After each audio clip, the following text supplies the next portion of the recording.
White Nanny refused to let black woman in until she pulled out the keys and the deed. What happens when a black woman comes home with keys, documents, and love for her nephew, only to be treated like a stranger? The town tried to forget, but she made sure they remembered. What she did next put everyone in their place. Sometimes trouble doesn't kick down your door in a storm or arrive with screeching tires or a drunk neighbor yelling at the moon. No, sometimes it comes dressed up in something sweet, soft, and warm, like a homemade peach pie and a stuffed lion with one ear missing. That morning, Aisha Monroe woke up before the sun. Even the cat didn't bother moving. She, unlike the folks of Glendale, knew when silence was golden. The kitchen sat in stillness. Coffee simmered like a promise. And in her mind, one clear, warm thought echoed, "Go see Malik. Let him know his family doesn't just call on weekends." She moved with care, a ritual she'd inherited from her grandmother Loretta. The old woman always said, "What you bake says more about you than what you say." So Aisha baked tender peach hand pies, golden, blistered just right at the edges, filled with fruit from the farmer's market in memory. In her bag, she tucked in the real prize, Malik's lion. That old plush thing had been with him since he was 3. Last week, he left it at her apartment, and from the moment he realized it was gone, the boy barely slept. Told his teacher the lion protected his dreams. Aisha smiled at the thought of his face lighting up when he saw it again. That's what this was, a simple gesture. No drama, just love. She pulled up to the house, the big white one on Birch Street. Funny thing, though, she didn't have to look at the number. She knew the place inside and out. Because once upon a time, this was her house. Yes, hers, purchased with care, renovated with pride. Then, due to family arrangements and legal logistics, temporarily leased out while her sister figured out childcare. Aisha had been the one to sign the contract. She knew every hinge and corner of that house. And yet, standing in front of it, pie box in hand, stuffed lion swaddled in cellophane, something about the air already felt off. She knocked. 3 quick taps. Enough to sound confident, not aggressive. A woman answered from behind the door, the kind of voice you'd expect to hear in a country club kitchen. Clipped, polite, and sharp as a pin. "Who is it?" "This is Malik's aunt, Aisha Monroe. I brought him a toy he left and some peach pies." Silence. Not the kind that meant someone was checking, the kind that meant someone was calculating. Then the door creaked open just enough to reveal a narrow slice of face, pale, angular, and judging like it paid rent to do so. Her hair was pulled so tight it looked like a helmet. She wore no makeup, but her expression was that of a woman who believed rules kept her safe and others out. "Excuse me, who did you say you were?" "I'm Malik's aunt. He left his toy lion at my place. I just wanted to drop it off. Maybe see him if it's not a bad time." That face didn't flinch, but the eyes, they said everything. "You don't belong here. I wasn't informed anyone would be visiting today. We follow strict protocols. Please step off the property." Aisha's smile dropped. Not because she was angry, but because she'd been here before. Not this house, not this exact moment, but here, standing in front of a gate that wasn't supposed to be locked to her. "Ma'am, I'm not asking for your permission. I'm part of this child's family. Kindly call him down." "I'm sorry, but I was given instructions. I can't let strangers in. I'll have to call the agency." Aisha laughed, not the joyful kind. The laugh that black women let out when the anger is too thick for tears and too old to be surprised by another slap in the face. She reached into her purse, pulled out her keys, the original set, silver and worn, with a black power fist keychain that read, "Still I Rise," and held them up in the air like an offering. "Recognize these? That's the key to this door. And this," she pulled out a folded paper, "is a copy of the deed. This is my house." The woman blinked, glanced at the paper, then back at the woman holding it. Something behind her eyes began to flicker. Not understanding, not even fear. Just the slow crawl of realization. I wasn't aware. You weren't meant to be," Aisha said flatly. "Because people like me are supposed to stay invisible. But not today." The woman stepped back. "Malik," she called up the stairs. And then the sound that wiped away every bitter trace of tension. A small gasp, the thudding of feet, and a boy's voice screaming with joy. "Auntie Aisha!" He flew into her arms. Her heart almost burst.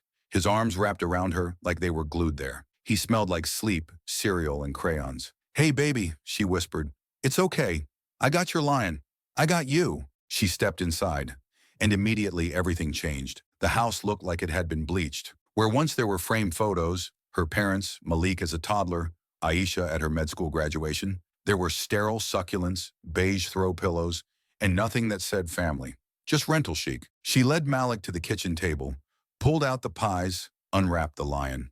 His eyes lit up like stars. He hugged it tight, burying his face in its battered mane. Across the room, the nanny, her name turned out to be Linda, hovered like a shadow in a corner, arms stiff, face drained of whatever authority she thought she had 10 minutes ago. Aisha said nothing. Her silence wrapped the room in heat, but the world wasn't done yet. 20 minutes later came the knock. Not a gentle one, not neighborly, heavy, rhythmic, authoritative. She opened the door. 2 officers, white, tall, one with a clipboard, the other with his hand resting, just resting, on his holster like it was part of his bloodstream. "Ma'am, we received a report of a suspicious person entering the premises." "That would be me," Isha replied calmly. "The owner. Here are the keys. Here's the deed. And that's my nephew sitting right over there." One of them, the taller one, didn't look at the papers. He didn't look at the boy. He looked at her, just looked, as if scanning skin tone was more reliable than any documentation. "We're going to have to escort you to the station for questioning." "Questioning what?" Aisha's voice was ice. "My right to enter my own home?" "Let's not escalate, ma'am," from the kitchen. "Don't take my auntie." Malik, eyes wide with fear, had clutched the table, and then it hit her. Right then, the realization that Malik, at only 8 years old, had just learned the lesson no black child should ever have to learn, that love, truth, and ownership mean nothing when suspicion walks in wearing a badge. Isha breathed in. "I'll come," she said quietly, "but you better remember my name." As they led her out, every wall in that house bore witness, and not one said a word. If you've ever been inside the Glendale Police Department, you already know. The place doesn't just smell like sweat and burnt coffee. No, it smells like something deeper, like mold growing under the floorboards of a system too proud to admit it's rotting. That air carries a kind of stale authority, the kind that says, even if something happened, nothing's going to come of it. Not for you. Not here. Aisha Monroe sat in a windowless interrogation room, her hands resting on her lap, not crossed but gently folded, palms open and motionless. Not because she was scared, not because she was weak, but because her mother once told her, "Don't give them a reason. Let them fear your presence, not your posture." She remembered it, and now she lived it. Across from her sat 2 officers, one silent, built like a cinder block, with eyes that didn't blink. The other, talkative, with a practiced smile, and a voice that dripped with something slick and rehearsed. You could tell he liked the sound of himself. He'd practiced this tone, probably used it in traffic stops, in courtrooms, in classrooms during career day. "So, Miss Monroe," he said, flipping through a manila folder he hadn't actually read, "you claim to be the legal owner of the residence?" Aisha didn't blink, didn't shift, didn't flinch. "I don't claim. I present documents. There's a difference. You're welcome to read them. Or you can keep pretending I'm just another stranger who got lucky with a copy of the deed." The brick-faced cop grunted. The talker finally looked down at the paper like it was written in a language he didn't understand. And maybe in a way it was. Because nothing confuses men like him more than a black woman sitting calm, collected, and correct. "Well, we still need time to verify these," he said. "Things like this don't resolve instantly." Aisha laughed, quietly. But it wasn't soft. "Right. Because dragging me out of my own house, in front of my nephew, that apparently happens instantly. No questions, no checks, just zip ties and a ride in the back of a patrol car. No one needed time for that." Neither officer looked her in the eye. That silence, that was guilt without an apology, the worst kind. Aisha didn't move, but inside something boiled. Not just at them, at herself. Because part of her had seen this coming. Not this exact moment, but the shape of it, the shadow of it, the way the world always demanded she be polite while it punched her in the gut, and she'd obliged for years. But now she was done being digestible. The door creaked open. Kyla burst in, her sister, the younger one, the one with the excuses. Hair frazzled, eyes raw with guilt. Behind her walked a short, balding man in a slate gray suit and sneakers, carrying a briefcase that looked like it had seen a few too many battles. His badge gleamed in the fluorescent light. Lawyer, and not the cheap kind. "Tell me nobody signed anything," he barked. "Because if you think this ends with an apology, you are dangerously mistaken." The officers stood. The talker stuttered something about protocols. The lawyer cut him off with a single finger in the air. "This woman owns that house. I've got the contracts, the closing documents. I've already called the property agency to confirm. Next, I'm calling the local paper, the bar association, and if necessary, the state board." Aisha turned to Kyla. Her eyes were steel. You knew, she said, calm but sharp. You knew I was a legal owner. You knew they let someone move in without telling me. And you didn't say a word? Kyla looked down. Her voice barely made it out. I just thought it was temporary. The agency said the house was sitting empty. I didn't think it would be a problem. I didn't want to bother you. Aisha stood, slowly, not because she was afraid, but because the truth didn't need to rush. You didn't bother me, she said. You erased me, like my name on that deed was just ink, like my voice was background noise, and now here I am, arrested in my own kitchen, in front of my nephew. For what? For coming home? The lawyer motioned to the door. We're done here. The officers didn't argue. What could they say? The facts sat on the table, louder than their uniforms. They had nothing but red faces and radio static. Their weapon had always been doubt, but Aisha had taken that away from them, clean and final. Outside, the air smelled like rain and restraint. Aisha walked in silence. Kyla hurried after her. Please, Kyla begged. Let me explain. Aisha stopped, turned. Number, you wanted ease. You got it. But what you forgot is that I am not a stepping stone for your convenience. I'm not a caretaker you get to borrow. I'm a woman who owns her name, her space, and her damn power. Kyla began to cry, the real kind. But Aisha didn't reach for her, because sometimes tears aren't accountability. They're just another way to ask for comfort after you've caused the damage. The next morning, Aisha stood barefoot on her front porch, cup of coffee in hand, wearing an old sleep shirt that read, unbothered since '82. Her hair was wrapped, her stance, unapologetic. And one by one, the neighbors started to arrive. First came Linda, the nanny. She looked smaller without her confidence. In her hands, a plastic container. Muffins, she mumbled. I just wanted to say I'm sorry, Aisha sipped. Actions speak louder than flour, she said. But thanks. These at least don't smell like bleach. Next came a man in a dress shirt, sweat stains already forming. The director of the rental agency. His handshake never left his pocket. Miss Monroe, we'd really like to make things right. You already did, Aisha said flatly. You made it right for yourselves. Now I'll make it right for me. His mouth opened, then shut. He turned and walked away like a child dismissed from class. But the real moment came later that evening. Aisha sat in the living room sorting documents. Ownership titles, email chains, complaint reports. In the center, a black and white photograph. Her mother Kyla, their father, smiling with a pipe in hand and eyes that once believed the world could be changed with hard work and honesty. A knock interrupted the memory. She opened the door. It was her old neighbor, the one from college, white, well off. Never said a word to her before. I saw the news, he began. I just wanted to say, I'm sorry. Back then, when I saw you, I didn't think, I assumed. You assumed what? Aisha asked. That I didn't belong? That I was a mistake in a good zip code? That a black woman couldn't own a house like this? He was quiet. She didn't slam the door. She stood there. Let him sit in the discomfort. Then she said slowly, start by being less surprised, then start listening. Watch, learn, and don't interrupt. He nodded slowly, like a man learning how to walk again. Aisha Monroe stood in the kitchen, arms folded, eyes locked on the backyard window. Her fingers tapped slowly against her bicep, not with impatience, but with calculation. Outside, Malik chased the tail of a paper kite, its blue fabric fluttering like a heartbeat against the breeze. He was laughing, the kind of laughter only children have. Whole, loud, free. Just yesterday, that same boy was curled in her lap crying, asking if they were going to take her forever. Now he was flying. But inside Aisha, that joy was fragile. It flickered, edged with doubt. Because when you've seen how fast the world can turn on you, how quickly the system can twist truth into threat, you don't get to relax. Even in your own home. She turned from the window. The floor creaked beneath her. The same floor she helped lay with her father, plank by plank. But the boards didn't feel warm anymore. They felt suspicious. The air itself felt like it needed her permission to settle. Every corner of that house, every photo missing from its shelves, reminded her of what happened. They tried to push me out of something I already owned. And not just push, erase. On the second day after the police incident, she stopped standing at that window. She traded coffee for cold water, sunlight for documents. She opened her laptop and got to work, scanning leases, reviewing emails, filing complaints, writing to the state board, calling her attorney. Aisha knew, deep in her bones, that if she didn't get it right, someone else would pay.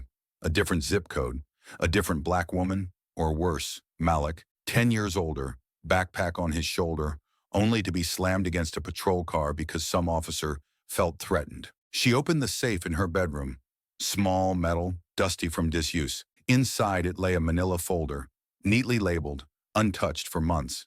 She pulled it out. There it was, the quiet paperwork no one in her family knew about. A year ago, she'd bought out her sister Kyla's share of the house, quietly, through the courts, because she didn't want drama. She just wanted stability, to protect what little legacy their parents had left behind. But you can't protect something if even your own blood doesn't tell you it's under threat. She wasn't angry at Kyla, not exactly. She was angry at the blueprint, at the system that taught everyone around her that black women always needed to ask, to announce, to prove, even when they were owners, even when they were right. The doorbell rang. She took a breath before opening it. It was her, Linda, same nanny, the one who once cracked the door with suspicion and now stood on the same porch like a kid waiting to be sent to the principal's office. Gray cardigan wrapped tight, eyes dark with fatigue. But it wasn't just tiredness. It was something heavier, like she'd finally looked at herself and didn't like what she saw. "I need to talk," Linda said, her voice thin. Aisha raised an eyebrow. "You here to keep me off my porch again?" "No," Linda said quickly. I quit. After that day, people started messaging me.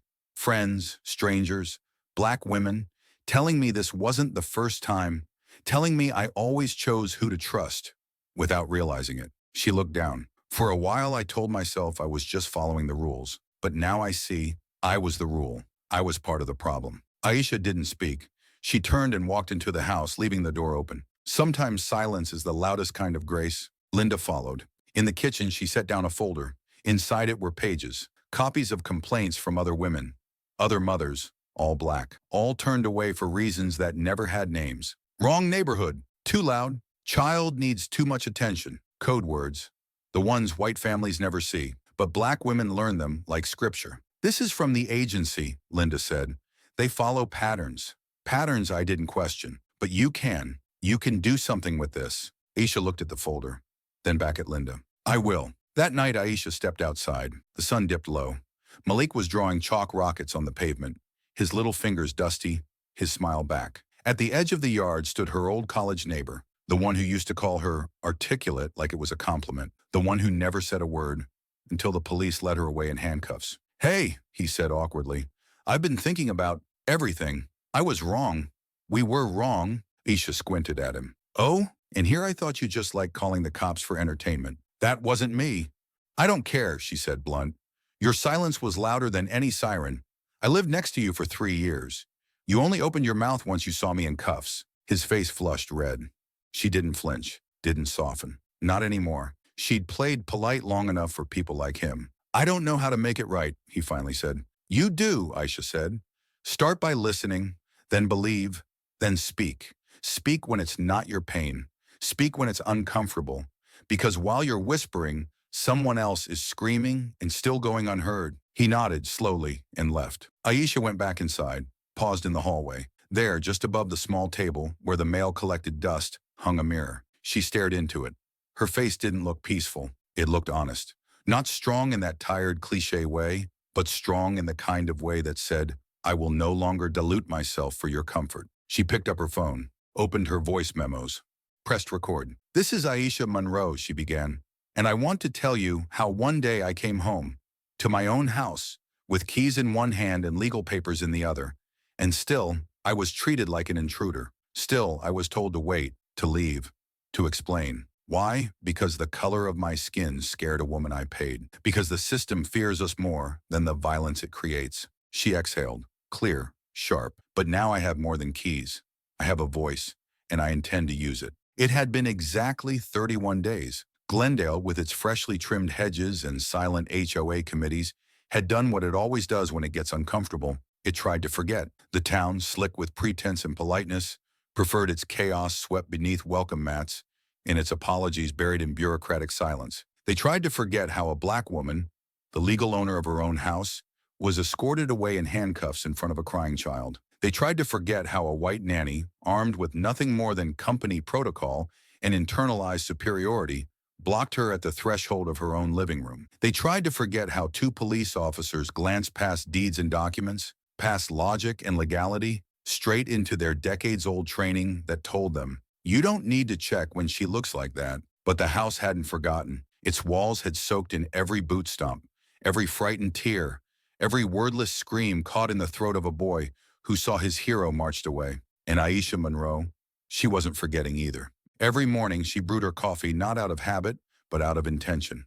A ritual, a reckoning, a small defiance that said, "This is my kitchen, this is my countertop, this is my home." No more stubs from leasing agencies on the fridge. No reminders from tenants she never authorized. Now there was only a large corkboard covered in red pushpins, a spreading constellation of stories. Each pin a woman, each woman a story, each story a mirror. By the third Monday, her front door stopped being a boundary and became a beacon. First came Jeremy, the real estate lawyer who helped Aisha push through the ownership paperwork years ago, who'd called the incident absurd with a fury that felt more personal than professional. Then came Mara, a soft-spoken former social worker whose heart had gotten her fired for overstepping on behalf of black clients too many times. Then Shauna, a single mother whose application was denied when an agent told her they no longer service properties in high-activity zip codes. Her son, age 3, had been labeled a security concern for crying too loud during a showing. They sat at Aisha's table like survivors of the same storm. They passed around Linda's muffins, the same Linda who once played gatekeeper but now baked like redemption was measured in calories. They didn't hold back. "They said my neighborhood was too unstable," Shauna said, her tone sharp as a slap. "You know what's unstable? Not knowing if someone's going to open the door or call the cops." "They don't say black woman," Mara added. "They say not a good fit or concerned about payment consistency. It's all dressed up. It's racism in a three-piece suit." Aisha didn't talk much. She listened. She recorded. She categorized. This wasn't about revenge. It was about record, documentation, proof, because she knew what they'd say if she didn't. Isn't it a bit dramatic? Maybe it was just a misunderstanding? By the end of the week, she had a website up. It was simple, stark, white background, bold font, a header image of her, standing in front of her house with crossed arms and clear eyes. Below it, "Welcome home, even if they didn't want you here." She wasn't just collecting stories now. She was archiving a pattern, a network, a community. By sunset, her post had gone viral. 80,000 shares, thousands of comments, each one a scar with a name. "Houston, they told us the unit was under maintenance. 2 days later, my white coworker got the keys. Same unit." "New Jersey, they told us the landlord wasn't comfortable with pets. We don't own any. We're just not white." "Aisha, thank you. You said it out loud. We've been choking on silence for years." 3 days later, Linda was back. No muffins this time, just a manila folder and a face made of resolution and repentance. "I've been reaching out," she said, "to old clients, former co-workers, black mothers who left my voicemail unanswered for years because I didn't answer when they needed me." She set the folder on the table. It was thicker than the one before. "I want to help. I know I'm late, but being guilty isn't the end. It's only the beginning if you're willing to do the work." Aisha gave her a long look, then pointed to a stack of unsorted reports. "Start there. Index them. Build a timeline. You're going to see some things you did, indirectly or otherwise. But if you flinch now, you'll never be useful." Linda nodded. No hesitation, just grit. Soon the living room turned into a war room. This wasn't therapy anymore. This was tactics, whiteboards, checklists, a spreadsheet of discriminatory practices from leasing companies, PDF templates for court filings, legal liaisons reaching out from Oakland to Atlanta. In the very house she was once told to leave, they now built the blueprint for legislation. Aisha stood near the mantel one night, fingers resting lightly on the edge of a dusty family photo. Kyla's son, Malik, wandered in with a crayon drawing in hand. He held it up proudly. It was her, at the front door, keys in one hand, a protest sign in the other. Across it, in wobbly handwriting, "My house, my rules." Aisha swallowed hard. "Is this me?" she asked. Malik nodded solemnly. "That's the day they didn't know who you were." She hugged him, not like she was comforting him, but like he was anchoring her. Because what he remembered wasn't the fear, it was the fight. The next day she framed the drawing, hung it near the front door. Right beneath it she mounted a plaque. "I don't just own this house, I own my place in it, and no one tells me otherwise ever again." By the end of the month, Aisha wasn't just a homeowner, or a caretaker, or even an activist. She was a signal, a flare in the dark for black women everywhere who were tired of knocking, tired of asking, tired of being processed. She was proof that a locked door doesn't always mean no. Sometimes it just means louder. And best believe, she was louder now.